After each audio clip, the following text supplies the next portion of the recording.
तो देवियों और सज्जनों, आज स्वागत करते हैं आपका एक और नई सभा में। तो इस सभा में आज हम लोग स्क्लेराइटिस के बारे में जानने की कोशिश करेंगे।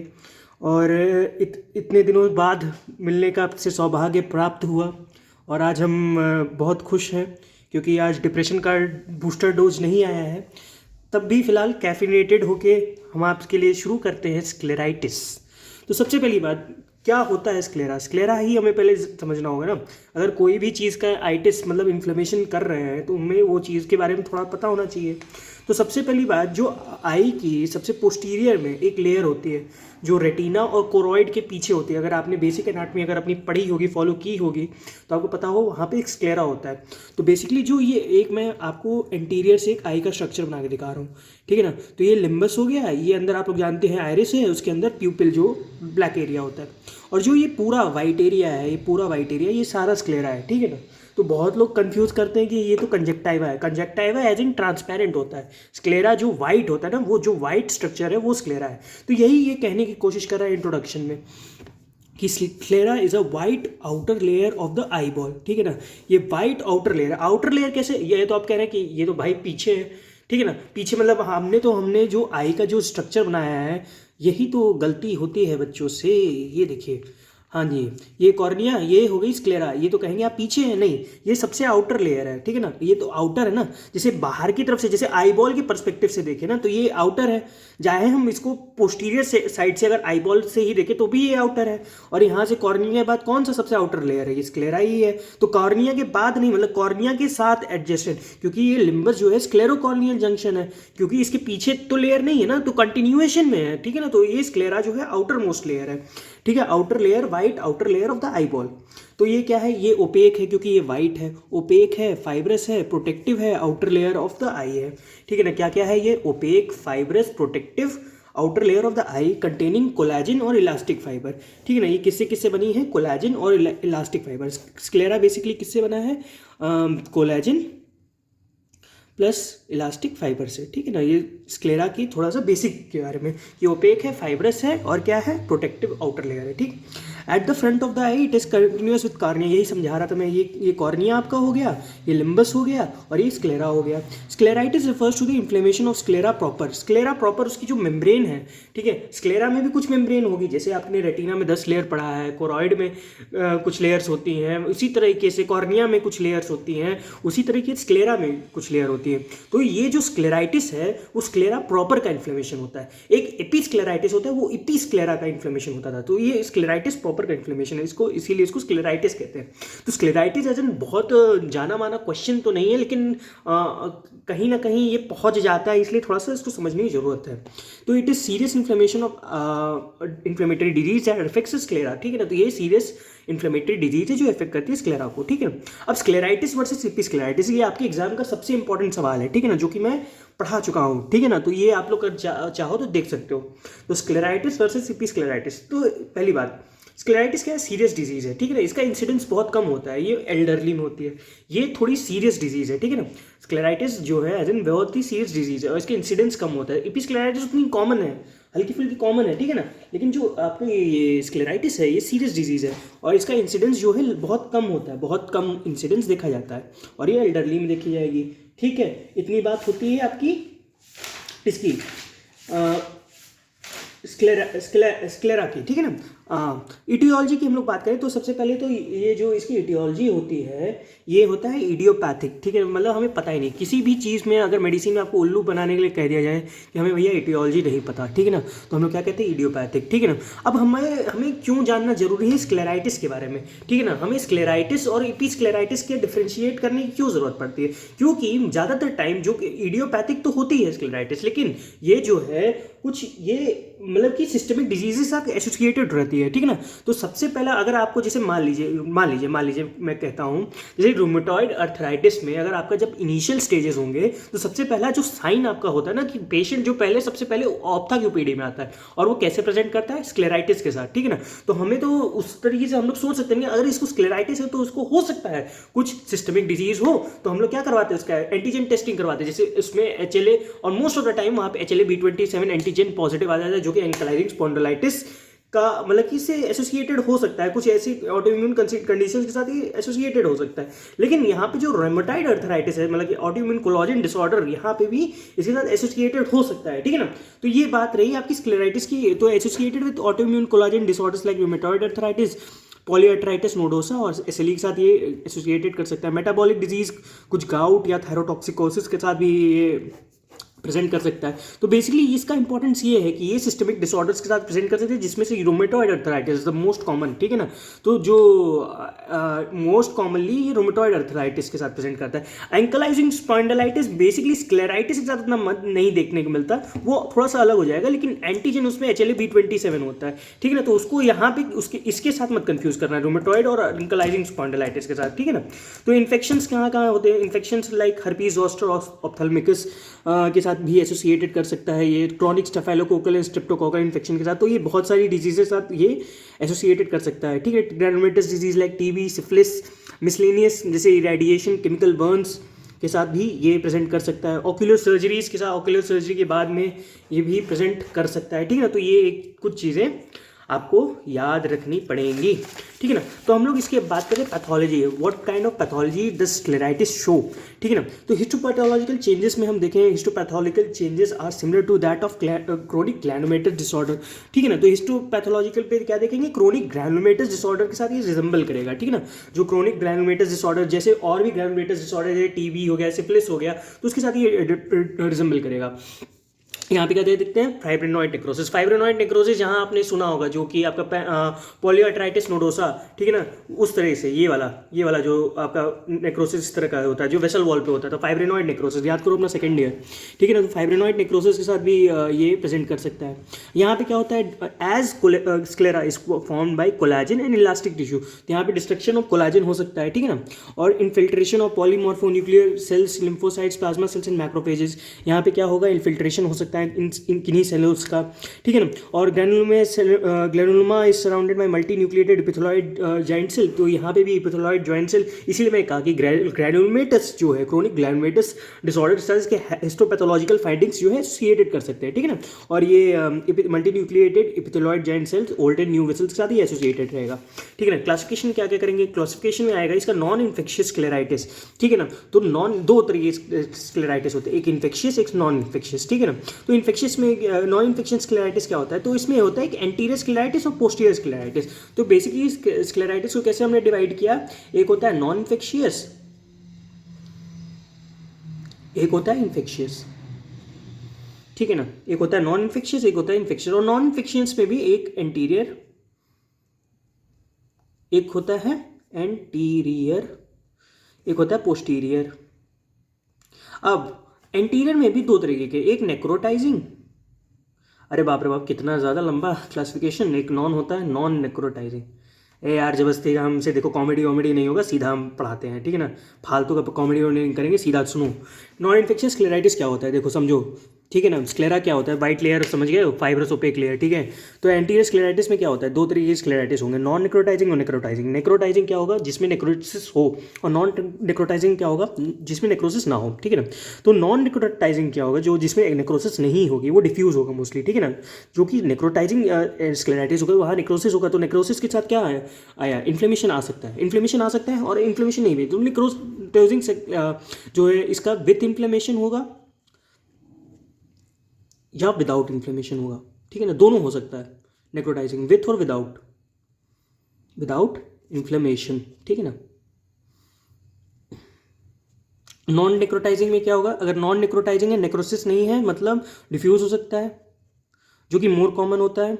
और ये नोडुलर हो सकता है, डिफ्यूज हो सकता है, या नोड्यूल्स के फॉर्म में प्रेजेंट कर सकता है। तो एंटीरियर स्क्लेराइटिस में ये रहा, और पोस्टीरियर स्क्लेराइटिस हो सकता है, ठीक है ना। अब इसके अलावा इन्फेक्शियस एक स्क्लेराइटिस होता है। तो non infectious, non necrotizing anterior scleritis जो होता है, नॉन इन्फेक्शियस मतलब ये वाला, जो ये तो नॉन इन्फेक्शियस हो गया, नॉन नेक्रोटाइजिंग हो गया, और एंटीरियर स्क्लेराइटिस जो है एंटीरियर स्क्लेराइटिस, ठीक है ना, मतलब ये वाला, ठीक है ना। तो ये तीनों, तो ये क्या होता है? ये कंसिस्ट करता है आपका 85% ऑफ द केसेस, ठीक है ना, ये 85%। तो स्क्लेराइटिस को हमने कैसे बांटा? एक होता है एंटीरियर स्क्लेराइटिस, एक होता है पोस्टीरियर स्क्लेराइटिस। एंटीरियर स्क्लेराइटिस में भी मतलब एंटीस्क्लेराइटिस में दो तरीके के होते हैं, एक नेक्रोटाइजिंग, एक होता है नॉन नेक्रोटाइजिंग। अब नेक्रोटाइजिंग में भी दो तरीके के होते हैं, जिसमें विद इन्फ्लेमेशन या विदाउट इन्फ्लेमेशन, और नॉन नेक्रोटाइजिंग में डिफ्यूज हो सकता है या नॉड्यूलर हो सकता है। और सबसे पहला जो हमने डिवीजन किया स्क्लेराइटिस से, सबसे पहला डिवीजन किया था जो हमने इन्फेक्शियस और नॉन इन्फेक्शियस में बांटा था, ठीक है ना। अब थोड़ी सी बात करेंगे डिफ्यूज की वाले की, ठीक है ना, डिफ्यूज वाले की। तो डिफ्यूज में क्या होता है, वाइड स्प्रेड इन्फ्लेमेशन देखने को मिलता है, ठीक है ना। नेक्रोटाइजिंग में विद और विदाउट इन्फ्लेमेशन होता है, लेकिन नॉन नेक्रोटाइजिंग के डिफ्यूज वाले में, ठीक है, यहाँ पे नेक्रोसिस नहीं होगा लेकिन डिफ्यूज जो है इन्फ्लेमेशन होता है, ठीक है। वाइड स्प्रेड इन्फ्लेमेशन होगा विदाउट इन्वॉल्विंग क्वाड्रेंट और more of the anterior sclera. तो एंटीरियर स्क्लेरा का मतलब कि ज़्यादातर एक क्वाड्रेंट से और या उससे ज़्यादा थोड़ा सा वो हिस्सा इन्वॉल्व कर सकता है डिफ्यूज स्क्लेराइटिस में, ठीक है। और नोडुलर स्क्लेराइटिस में क्या है कि नोडुलर स्क्लेराइटिस में क्या होगा कि 1 और 2 hard purplish elevated immovable scleral nodules, यहाँ पे कुछ स्क्लेरल नोड्यूल्स देखेंगे। तो देखो सबसे पहली बात, जो स्क्लेराइटिस में होता है ना वो वोलाशियस मतलब कि शेप का होता है, वोलाशियस, जैसे वोलाशियस ह्यू कहते हैं, ठीक है, क्योंकि ये डीपर लेयर होता है। और जो आपका इपिस्क्लेराइटिस में है वो वहाँ पे रेडिश कंजेशन तुम देखोगे, रेडिश ह्यू होता है, सुपरफिशियल लेयर होता है, ठीक है ना। तो इसी कारण से तो यहाँ पे क्या देखेंगे, हार्ड 1 और 2 hard purplish elevated immovable scleral nodules देखेंगे, मतलब कि यहाँ के जो नोड्यूल्स होते हैं वो इमूवेबल होते हैं। विथ इन्फ्लेमेशन में क्या देखेंगे, विथ इन्फ्लेमेशन किसमें आया था आपका नेक्रोटाइजिंग वाले में, विथ और विदाउट इन्फ्लेमेशन। तो विथ इन्फ्लेमेशन में क्या, एक्यूट सीवियर फॉर्म, इन्फ्लेमेशन है भाई तो एक्यूट रहेगा, acute severe form, characterize by intense localize inflammation of area with infection due to vasculitis. Vasculitis हुआ, वेस्कुलाइटिस मतलब विथ इन्फ्लेमेशन, ठीक है ना। और यहाँ पे एरियाज ऑफ इन्फेक्शन देखने को मिलेंगे, localise inflammation with areas of infection, ये याद रखना है। विदाउट इन्फ्लेमेशन में स्क्लेरोमलेशिया परफोरेंस होता है, एक स्क्लेरोमलेशिया। अब स्क्लेरोमलेशिया जैसे ऑस्टियोमलेशिया सुना था ना, वीकनिंग हो जाती है, ठीक है ना। तो स्क्लेरोमलेशिया परफोरेंस, स्क्लेरो का मतलब कि स्क्लेरा का वीकनिंग और उसके बाद उसका परफोरेशन। तो सील इन एल्डरली फीमेल्स, ये एल्डरली फीमेल्स में देखते हैं। Will long standing rheumatoid arthritis, ठीक है ना। तो मैंने आपको बताया था कि अगर इसका सिस्टमिक, हमें सब क्यों जानना जरूरी है स्क्लेराइटिस के बारे में, ताकि हम लोग अपना डायग्नोसिस रूमेटॉइड अर्थराइटिस के बारे में कंफर्म कर सके। अगर हमें स्क्लेरोमलेशिया परफोरेंस हो गया, ठीक है, तो characterize by development of yellowish patch of melting sclera, यहाँ पे येलोइश पैच दिखेगा। व्हाइट स्क्लेरा होता है तो भाई अगर उसका किसी भी चीज़ का मलेशिया, जैसे मलेशिया क्या होता है, मान लो बोन का ही मान लो मलेशिया होने लगा तो हल्का सा जैसे व्हाइटिश कलर नहीं आता, व्हाइटिश हल्का सा, तो येलोइश पैच बन जाएगा मेल्टिंग स्क्लेरा का। तो यही है विदाउट इन्फ्लेमेशन वाला ये, ठीक है ना। तो क्या हमने देखा कि डिफ्यूज स्क्लेराइटिस में वाइड स्प्रेड इन्फ्लेमेशन होगा जो कि क्वाड्रेंट को इन्वॉल्व करेगा, ठीक है। नोडुलर में 1 और 2 मतलब कि hard nodule, hard immovable purplish nodule होगा। विथ इन्फ्लेमेशन में क्या होगा कि एक्यूट सीवियर फॉर्म होता है और characterize by infected areas of infection due to vasculitis और लोकलाइज्ड इन्फ्लेमेशन, तो होता ही है, ऑब्वियस सी चीज़ है। और विदाउट इन्फ्लेमेशन में एल्डरली फीमेल्स पे देखते हैं, जो कि जिसको क्या कहते हैं हम लोग, स्क्लेरोमलेशिया परफोरेंस, और जो कि एसोसिएटेड होती है रूमेटॉइड अर्थराइटिस के साथ। क्योंकि वहां पे ईस्ट्रोजन क्या होता है, oestrogen is a protective factor, ठीक है ना। ये एडल्ट मतलब कि ये बुजुर्ग महिलाओं को ही क्यों होता है, एल्डरली यहाँ पे क्यों लिखा है, इसका कारण है क्योंकि देखो क्या होता है कि फीमेल्स में जनरली जो कि यंगर एज की फीमेल्स हैं उनमें तो मेंस्ट्रुअल साइकिल चलती रहती है, continuous production of oestrogen progesterone होता रहता है। तो ईस्ट्रोजन क्या होता है, प्रोटेक्टिव जो होता है, प्रोटेक्टिव फैक्टर होता है उसका बेसिकली, मतलब कि रूमेटॉइड अर्थराइटिस के अगेंस्ट। लेकिन जो कि देखो एक ऑस्टियोपोरोसिस होता है, एक रूमेटॉइड अर्थराइटिस होता है। तो एल्डरली फीमेल्स में क्या होता है, ईस्ट्रोजन की कमी होती है, तो कभी कभार ऑस्टियोपोरोसिस के साथ थोड़ा सा एसोसिएटेड, मतलब हल्का फुल्का एसोसिएशन जो होता है रूमेटॉइड अर्थराइटिस के साथ भी होता है, ठीक ना। ये एक ऑटो इम्यून डिजीज है रूमेटॉइड अर्थराइटिस, बेसिकली हम लोग इतना समझते हैं, ठीक है ना। तो एल्डरली फीमेल्स में कुछ हार्मोनल चेंजेस के कारण से ये रूमेटॉइड अर्थराइटिस होता है, ठीक है ना। तो बस इतना याद रखो, ज़्यादा डीप में घुसने की जरूरत नहीं है, बस इतना याद रखो, ठीक है ना। पोस्टीरियर स्क्लेराइटिस में क्या होता है, पोस्टीरियर स्क्लेराइटिस में क्या होता है, inflammation involving the sclera behind the equator, ठीक है ना। तो यहाँ पे क्या होगा, जो इक्वेटर मान लो ये आई है तुम्हारी, ठीक है ना, ये मान लो तुम्हारी आई है, ठीक है ना। और यहाँ आई को अगर मैंने ऐसे डिवाइड कर दिया, ये इक्वेटर है, ये पोस्टीरियर स्क्लेरा है, ठीक है ना। तो यहाँ पे posterior sclera inflammation involving the sclera behind the equator, ये इक्वेटर के बिहाइंड वाले स्क्लेरा को पोस्टीरियर स्क्लेराइटिस कहते हैं। इन्फेक्शियस स्क्लेराइटिस क्या होता है भाई, इन्फेक्शियस स्क्लेराइटिस में हम लोग जैसे कि जो हमने डिवाइड किया था स्टार्टिंग में, नॉन इन्फेक्शियस और इन्फेक्शियस, तो इन्फेक्शियस पे आते हैं। तो 5 to 10% ऑफ ऑल केसेस, जो कि देखो मैंने क्या बताया था, जो कि आपका non infectious, non necrotizing, non infectious, non necrotizing anterior scleritis constitutes to about 85%। कौन सा, नॉन इन्फेक्शियस, नॉन नेक्रोटाइजिंग, जो कि आपका कौन सा रहेगा, non infectious non necrotizing anterior scleritis constitutes about 85%। अब क्या बचा अपना इन्फेक्शियस स्क्लेराइटिस, तो वही 5 से 10% ऑफ ऑल केसेस में दिखेगा। In the early stage presentation is similar to non infectious scleritis, इसका जो प्रेजेंटेशन होगा वो नॉन इन्फेक्शियस स्क्लेराइटिस की तरह ही होगा। स्क्लेराइटिस विद प्यूरुलेंट एक्सुडेट, यहाँ पे देखो प्यूरुलेंट जहाँ एक्सुडेट आया, प्यूरुलेंट एक्सुडेट जहाँ भी आया वहाँ समझ जाओ कि इन्फेक्शियस कॉज होगा। ठीक है, प्यूरुलेंट एक्सुडेट हुआ, फॉर्मेशन ऑफ फिस्टुला बनेगा। जैसे एक्सुडेट होता है, जैसे कैसे साइनस कैसे बनता है, साइनस के बाद मतलब कि जैसे साइनस हुआ, साइनस में कुछ एक्सुडेट आप लोग देखते हो ना कि डिस्चार्ज कुछ आने लगते हैं, ठीक है ना, गंदा सा डिस्चार्ज, मतलब कि स्मेल आएगा वहाँ से, और कुछ फिस्टुला बन जाता है, ट्रैकियोफेजियल फिस्टुला जैसे आपने सुना होगा। फिस्टुला मतलब एबनॉर्मल कनेक्शन, ठीक है ना, तो यहाँ पे फिस्टुला फॉर्मेशन हो जाएगा, पेनफुल नोड्यूल्स हो जाएंगे, conjunctival and scleral ulcers pain to infectious scleritis, ठीक है ना।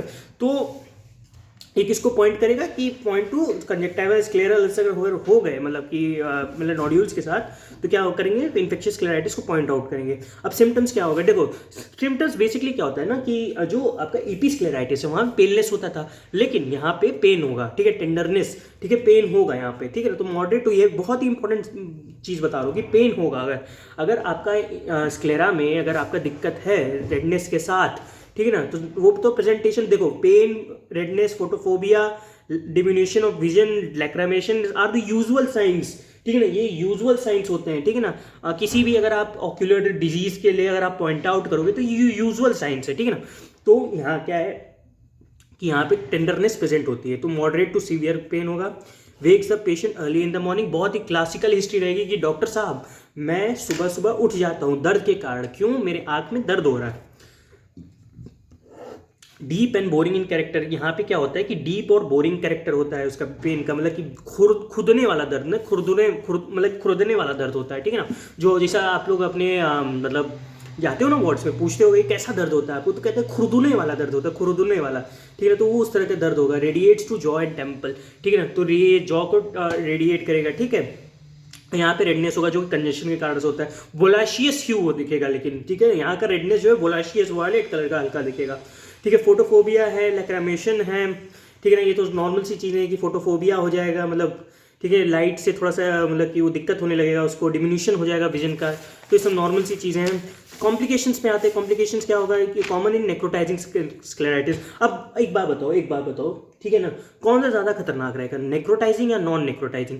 ऑब्वियसली यार नॉन नेक्रोटाइजिंग होगा, मतलब कि नेक्रोटाइजिंग स्क्लेराइटिस ही ज़्यादा मतलब कि खराब होगा कॉम्प्लिकेशंस के मामले में, क्योंकि वहाँ पे नेक्रोसिस हो रहा है। अब देखो इंक्लूड क्या होगा, ये क्या क्या इंक्लूड करता है, sclerosing keratitis, keratolysis, complicated cataract, secondary glaucoma, ये सब ये कॉम्प्लिकेशंस कर सकते हैं। जैसे कॉम्प्लिकेटेड में मतलब हो गया, कॉम्प्लिकेटेड कैटरैक्ट करा सकता है, ये सेकेंडरी ग्लाकोमा करा सकता है, केराटोलाइसिस करा सकता है, स्क्लेरोजिंग केराटाइटिस करा सकता है, तो ये सब चीज़ें करा सकता है। अब इसमें इन्वेस्टिगेशंस क्या क्या कराएंगे, to identify associated systemic disease, ठीक है ना। तो हमने क्या कराया, हमको इसके साथ एसोसिएटेड सिस्टमिक डिजीज, इसीलिए तो हम लोग स्क्लेराइटिस पढ़ रहे हैं। स्क्लेराइटिस पढ़ने का सबसे बड़ा कारण है कि हमको आइडेंटिफाई करना है कौन सा, सिस्टमिक डिजीज को, और to establish the nature of immunologic reaction, और हमें क्या एस्टैब्लिश करना है कि क्या इम्यूनोलॉजिक रिएक्शन के कारण ये एसोसिएटेड हो सकता है। तो इसमें क्या क्या हो सकता है, इंक्लूड टीएलसी, डीएलसी, ईएसआर, ये हम लोग इंक्लूड कर सकते हैं। जैसे टोटल ल्यूकोसाइट काउंट, यहाँ पॉलीमॉर्फोन्यूक्लियर सेल्स का इन्फिल्ट्रेशन तो हो रहा था, अगर हिस्टोपैथोलॉजिकल फाइंडिंग पे अगर आप लोग देखे होंगे, क्योंकि यहाँ पे क्रॉनिक ग्रैनुलोमेटस डिजीज के साथ ये मतलब एसोसिएटेड हो सकता है। तो टीएलसी डीएलसी की ईएसआर कराएंगे, serum C3, immune complex, rheumatoid factor, ANS, L E cells का ये सब कराएंगे, ठीक है ना। तब हम लोग को एसएलई पैन जो कि पॉलीआर्थराइटिस नोडोसा, रूमेटॉइड अर्थराइटिस के बारे में पता चलेगा, एफटीए एंटीबॉडीज, वीडीआरएल कराएंगे सिफिलिस के लिए, सीरम यूरिक एसिड कराएंगे गाउट के लिए, ठीक है ना। यूरिन एनालिसिस कराएंगे, जो कि इटियोलॉजी में सब आप पढ़ चुके हो। यूरिन एनालिसिस कराएंगे, मॉन्टुक्स टेस्ट टीबी के लिए, ठीक है ना। एक्सरे ऑफ चेस्ट कराएंगे, पैरानेजल साइनस, सैक्रोइलियक जॉइंट, ठीक है ना, सैक्रोइलियक जॉइंट का एंड ऑर्बिट का, to rule out the any foreign body, specially in patients with nodular sclerosis के साथ, ठीक है ना। तो ये सब हम लोग रूल आउट कराएंगे। आई गेस अगर आपको पिछली स्लाइड में अगर दिक्कत हुआ हो, देख लो एक बार और से, मैं फोकस कर दे रहा हूँ, ठीक है ना। अगर बाई चांस मैंने नहीं दिखाया हो, ठीक है ना, तो ये देख लो, ठीक है ना। इसको पॉज करके स्क्रीनशॉट ले लेना इसका, ठीक है ना। ओके, ठीक है ना। हम लोग आते हैं फिर, हाँ, एक्सरे कराएंगे चेस्ट का, पैरानेजल साइनस का, सैक्रोइलियक जॉइंट का, ठीक है ना, ऑर्बिट का, to rule out foreign body specially in patient with nodular sclerosis, ठीक है ना। तो ये हम लोग रूल आउट कराने के लिए, लेकिन नोडुलर स्क्लेरोसिस में रूल आउट की रोल आउट करानी कराएंगे। अब ट्रीटमेंट क्या कराएंगे, treatment of non infectious scleritis. Non infectious scleritis के ट्रीटमेंट के लिए क्या करेंगे, नॉन नेक्रोटाइजिंग, जो अगर देखो non necrotizing non infectious anterior scleritis 85% cases constitute करता है, ठीक है ना। तो नॉन, इतनी बार बोल चुका हूँ लाइन, अब तक तो याद हो गई होगी मेरे दोस्त, ठीक है ना। तो नॉन निक्रोटाइजिंग स्क्लेराइटिस क्या होता है, टॉपिकल स्टेरॉइड आई ड्रॉप देंगे, ठीक है ना। कहीं भी आग में कुछ भी दिक्कत हो, जहाँ पे इन्फ्लेमेशन आए, स्टेरॉइड हम लोग देते हैं, स्टेरॉइड प्रिफर्ड, ठीक है। टॉपिकल स्टेरॉइड देंगे, टॉपिकल मतलब ड्रॉप वाले। तो सिस्टमिक जाए तो अगर टॉपिकल आई ड्रॉप दे सकते, जाए तो सिस्टमिक इंडोमेथासिन भी दे सकते, काम हो जाएगा अपना। नेक्रोटाइजिंग में क्या देंगे, टॉपिकल स्टेरॉइड्स, ओरल स्टेरॉइड्स देंगे, हैवी डोज टेपर्ड स्लोली। अगर हैवी डोज दे रहे हैं तो हमको टेपरिंग जो है उसकी स्लोली स्लोली करानी पड़ेगी, नहीं तो दिक्कत हो जाएगा बंदे को। और क्या कर सकते हैं, इम्यूनोसप्रेसिव एजेंट लाइक मेथोट्रेक्सेट दे सकते हैं, ठीक है। सर्जिकल ट्रीटमेंट या स्केलर पैच क्राफ्ट कर सकते हैं, स्केलर का पैच क्राफ्ट लगा सकते हैं, ठीक है ना। तो ये भी काम कर सकते हैं। तो treatment of infectious क्लेराइटिस, infectious scleritis के लिए क्या करेंगे, तो टॉपिकल, देखो इन्फेक्शियस है तो एंटी माइक्रोबियल एजेंट देंगे, मतलब कि एंटीबायोटिक्स देंगे। तो topical oral anti microbial agent दे सकते हैं, एग्रेसिव ट्रीटमेंट होगा इसका। और सर्जिकल डिबाइटमेंट कर सकते हैं, हाँ भैया मतलब कि सर्जिकली ही हटा दिया उसको। और topical and oral steroid worsen this condition, यहाँ पे अगर स्टेरॉइड देंगे तो दिक्कत हो जाएगी, क्योंकि ऑलरेडी इन्फेक्शियस कंडीशन है। और अगर इम्यूनोसप्रेशन, ओरल स्टेरॉइड कभी कभी क्या करता है, इम्यूनोसप्रेशन करा देता है, ठीक है ना। तो और इन्फेक्शियस फ्लेयर कर जाएगा, ठीक है। तो इसलिए हम लोग इसको अवॉइड करते हैं, मतलब कि वर्सन कर, मतलब कि कॉन्ट्राइंडिकेट करते हैं in the treatment of infectious scleritis. तो ये बात रही आपकी क्लेराइटिस की, उम्मीद है आपको समझ में आया होगा, उम्मीद है। और मिलते हैं आपसे नेक्स्ट वीडियो में, तब तक के लिए बाय।